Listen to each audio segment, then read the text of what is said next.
So my first question is कि ये aid India दे क्यों रहा है? What is the motive? Bangladesh में अपना असर बढ़ाने में जुटे चीन को भारत ने अपनी एक चाल से करारी मात दे दी है। भारत ने बांग्लादेश के मोंगला बंदरगाह के एक टर्मिनल पर संचालन का अधिकार हासिल कर लिया है। आई थिंक जो पहली चीज ये है कि मैं तो समझता हूँ कि इंडिया ने, पहले तो बात है कि इंडिया ने अपने जो रीजन है उसकी शक्ल ही बदल दी है। कीमा साहब, इतना बड़ा जो ब्लीडिंग है, इतनी बड़ी माशी ब्लीडिंग जो है, नेचुरली ये आपकी हर शोबे में, खारजा हो, दाखिला हो, सिक्योरिटी हो, उसको इंपैक्ट करती है। रियलिटी क्या कर रहा है India? India basically doesn't want that the Chinese have an influence. उसके बिल्कुल इमीडिएट नेबरहुड में उनका इन्फ्लुएंस नहीं होना चाहिए।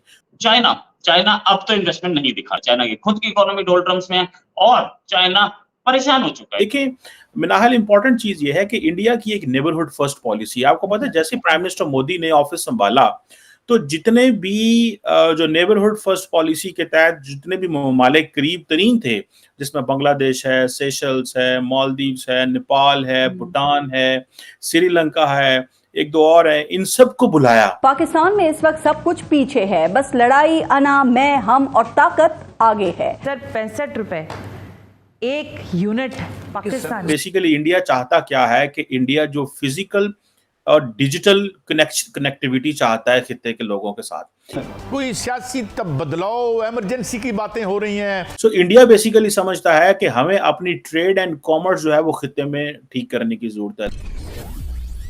नमस्ते दोस्तों, जय हिंद। हिंदुस्तान स्पेशल में आपका स्वागत है। दोस्तों, भारत ने बांग्लादेश के मोंगला बंदरगाह के परिचालन का अधिकार प्राप्त कर लिया है। भारत को इस पोर्ट पर अधिकार मिलना एक बड़ी रणनीतिक जीत है। हिंद महासागर में चीन के बढ़ते प्रभाव का मुकाबला करने और रणनीतिक रूप से महत्वपूर्ण विदेशी बंदरगाहों में प्रभाव बढ़ाने के भारत के व्यापक प्रयासों के हिस्से के तौर पर काफी अहम है। मोंगला बंदरगाह चटकाओं के बाद बांग्लादेश का दूसरा सबसे बड़ा पोर्ट है। ईरान में चाबार और म्यांमार में सितवे के बाद मोंगला पर अधिकार मिलना हाल ही के वर्षों में विदेशी बंदरगाहों के प्रबंधन के लिए भारत की तीसरी सबसे बड़ी सफलता है। रिपोर्ट्स के अनुसार मोंगला बंदरगाह सौदे के बारे में ज्यादा जानकारी नहीं दी गई। डील की सटीक विवरण गुप्त रखा गया है, लेकिन जो जानकारी सामने आई है उसके अनुसार टर्मिनल का संचालन इंडियन पोर्ट ग्लोबल लिमिटेड द्वारा किया जाएगा। पूर्व भारतीय नौसेना अधिकारी और दिल्ली स्थित society for policy studies think tank के निदेशक उदय भास्कर ने साउथ मॉर्निंग पोस्ट में बात करते हुए कहा कि मोंगला भारत के लिए एक बड़ा अवसर है। So my first question is कि ये एड इंडिया दे क्यों रहा है? What is the motive? Thank you Minahil. I think जो पहली चीज ये है कि मैं तो समझता हूँ कि इंडिया ने, पहले तो बात है कि इंडिया ने अपने जो रीजन है उसकी शक्ल ही बदल दी है। अगर आप देखें कि south Asia is getting irrelevant, हम जो सब कॉन्टिनेंट की बात करते हैं अब उसकी कोई बात ही नहीं करता। अब जो ग्लोबल जो लिटरेचर लिखा जा रहा है उसमें ना साउथ एशिया की बात हो रही है ना सब कॉन्टिनेंट की बात हो रही है। जो ग्लोबल लिटरेचर लिखा जा रहा है वो लिटरेचर लिखा जा रहा है इन टर्म्स की जी इंडो पैसिफिक के अंदर या एशिया पैसिफिक या साउथ ईस्ट एशिया, इसके रिलेटेड लिखा जा रहा है। देखिए मिनाहल, इंपॉर्टेंट चीज ये है कि इंडिया की एक नेबरहुड फर्स्ट पॉलिसी, आपको पता है जैसे प्राइम मिनिस्टर मोदी ने ऑफिस संभाला तो जितने भी जो नेबरहुड फर्स्ट पॉलिसी के तहत जितने भी ममालिक करीब तरीन थे, जिसमें बांग्लादेश है, सेशल्स है, मालदीव्स है, नेपाल है, भूटान है, श्रीलंका है, एक दो और है, इन सबको बुलाया और उनको कहा कि जी आप हमारी आए और जो प्राइम मिनिस्टर मोदी की जो थर्ड टर्म है उसमें आके ओथ में आए और फिर बायलैटरल मीटिंग्स भी हुई।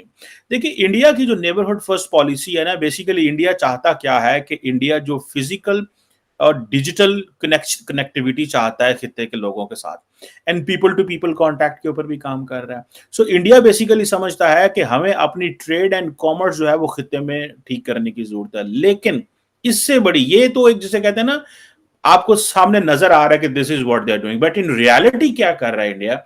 India basically doesn't want that the Chinese have an influence. उसके बिल्कुल इमीडिएट नेबरहुड में उनका इन्फ्लुएंस नहीं होना चाहिए। उनको पता है पाकिस्तान तो हमारी रीजन से बाहर है, पाकिस्तान तो सारी बातें सुनेगा नहीं और पाकिस्तान के इंटरेस्ट जो हैं वो चाइना से अलाइंड है। सो इसीलिए इंडिया ने, आपको पता है, सार्क को डिसफंक्शनल कर दिया है।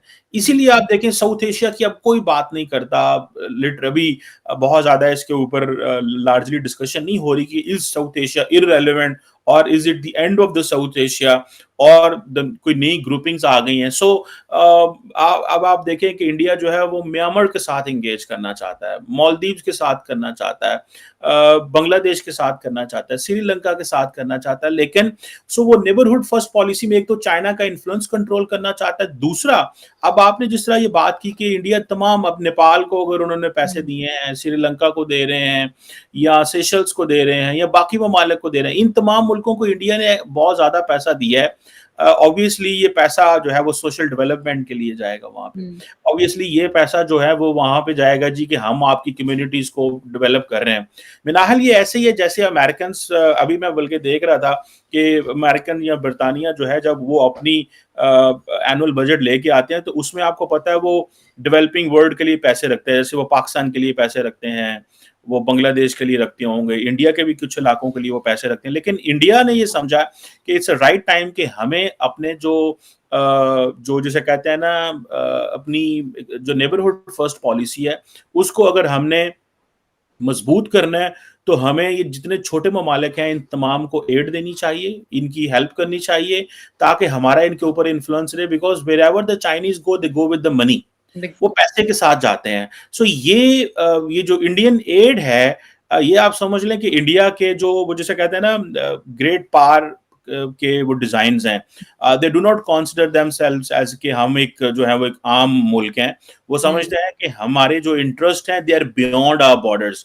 सो इसीलिए वो पीपल टू पीपल कॉन्टैक्ट की बात कर रहे हैं, डिजिटल एंड फिजिकल कनेक्टिविटी की बात कर रहे हैं, एंड वो चाइना के असर को कम करने के लिए, या अगर असर कम नहीं भी होता तो at least they have some carrots to offer to someone so that in case they are asked to come in, उनको अलाउ किया जाए कि वो आएं और बैठें। अगर आप किसी को कुछ पैसे ही नहीं देते, जैसे पाकिस्तान है, अब हम श्रीलंका के इकोनॉमिक क्राइसिस में मिनाहल कोई कंट्रीब्यूट नहीं कर सके, तो वो क्यों हमारी बात मानेगा कल को अगर श्रीलंका को कुछ है ऐसा। बिल्कुल, to make an ally you need to give them something to get something in return। Cheema साहब, इतना बड़ा जो ब्लीडिंग है, इतनी बड़ी माशी ब्लीडिंग जो है, नेचुरली ये आपकी हर शोबे में, खारजा हो, दाखिला हो, सिक्योरिटी हो, उसको इम्पेक्ट करती है, और इस पर आज खास तौर पर जनरल साहब का एम्फेसिस भी था। डू यू थिंक कि इनको कहीं नेट किया जा सकता है, इनको रेन इन कर सकते हैं हम, क्योंकि ये हमारी अब एग्जिस्टेंशियल इशू बन गया है। जनाब चीमा साहब, देखिए इंपॉर्टेंट चीज इसमें ये है कि ये गौहर एजाज साहब ही क्यों बात कर रहे हैं, ये कोई और पाकिस्तान का मिनिस्टर क्यों बात नहीं कर रहा, पाकिस्तान की हुकूमत तो इसको डिफेंड कर रही है। और देखें, जब काजी साहब आप मसले पार्लियामेंट में नहीं लेके आते, पार्लियामेंट में इंतहाई सती बातें होती हैं, पार्लियामेंट में तू मैं की बातें होती हैं, पार्लियामेंट में हम ये बात ही नहीं करना चाहते कि पाकिस्तान का जो एग्जिस्टेंशियल क्राइसिस है वो पाकिस्तान की इकोनॉमी है, दहशतगर्दी है, सॉफ्ट स्टेट जो पाकिस्तान को बनाया जा रहा है, ऐसे इंपॉर्टेंट इश्यूज के ऊपर तो बात करने वाली होती है। वहां पे बात होती है तुम ऐसे हो, मैं ऐसा हूं, एक दूसरे को गंदा करने के लिए।